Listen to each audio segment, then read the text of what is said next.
Baik, berikutnya Ustaz, terkait syahadat ini, syahadu alla ilaha illallah ini kan punya punya konsekuensi bahwa kita itu menyembah Allah, kita itu menyembah Allah, menjadikan Allah menjadi satu-satunya sesembahan gitu Ustaz ya. Artinya kita menjadikan Allah itu sebagai pelindung, sebagai tempat bergantung, tempat bersandar. Eh, Kalau misalnya konteksnya gini, ada seorang Muslim yang mungkin dia punya toko gitu ya, kemudian dengar azan, dan dia nggak melaksanakan sholat, nggak mau menyembah gitu ya dalam dalam tanda kutip kita, nggak mau menyembah kepada Allah. Apakah kita bisa menyebutnya bahwa bahwa dia punya sesembahan yang lain gitu, menyembah dengan apa tokonya begitu, menyandarkan urusannya dengan tokonya begitu Ustaz. Logikanya begini, dia buka toko itu supaya orang datang belanja, lalu kemudian orang beli, dia jual lebih dari modalnya, dia dapat untung. Dengan untung itu dia dapat makan. Makan dia, makan istrinya, makan anaknya, cicilan motornya, rumahnya, dan seterusnya. Artinya itu kan ikhtiar usaha dia untuk cari rezeki. Padahal yang ngasih rezeki itu kan Allah. Makanya dalam Islam ketika kita berdoa, Ya Rabb itu artinya tiga. Engkau mencipta aku, Engkau menjaga aku, Engkau memberi aku rezeki. Jadi kalau ada orang yang ketika azan berkumandang, hayya 'alas shalah, lalu dia tetap tidak sholat. Padahal itu kan yang ngasih dia rezeki. Kenapa malah dia yang jaga ini? Ini kan usahanya. Yang ngasih rezeki itu yaitu. Berarti ada masalah dengan akidahnya.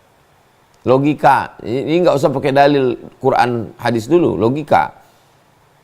Logikanya kan yang ngasih nilai itu kan dosen. Yang ngasih nilai itu dosen. Caranya supaya dosen ini ngasih nilai gimana? Hadir tepat waktu, buat makalah, aktif diskusi, ikut semester dan mid semester. Ini wasilahnya untuk dapat itu. Begitu juga tentang rezeki, tentang kehidupan, tentang kesehatan. Itu semua dari Allah. Itulah pentingnya sifat 20 tadi.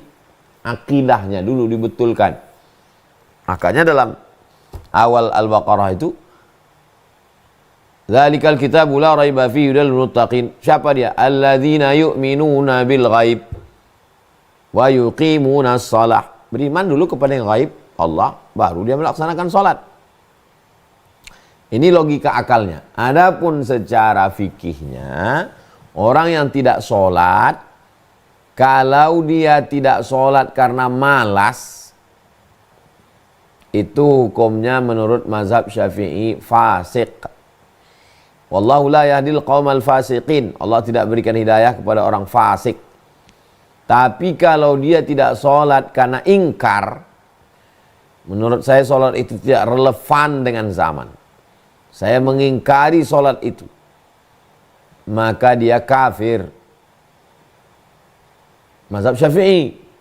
Tapi kalau mazhab Hambali ini lebih keras. Tidak ada yang namanya fasik. Orang yang tidak sholat kafir. Nah, itu mazhab Hambali.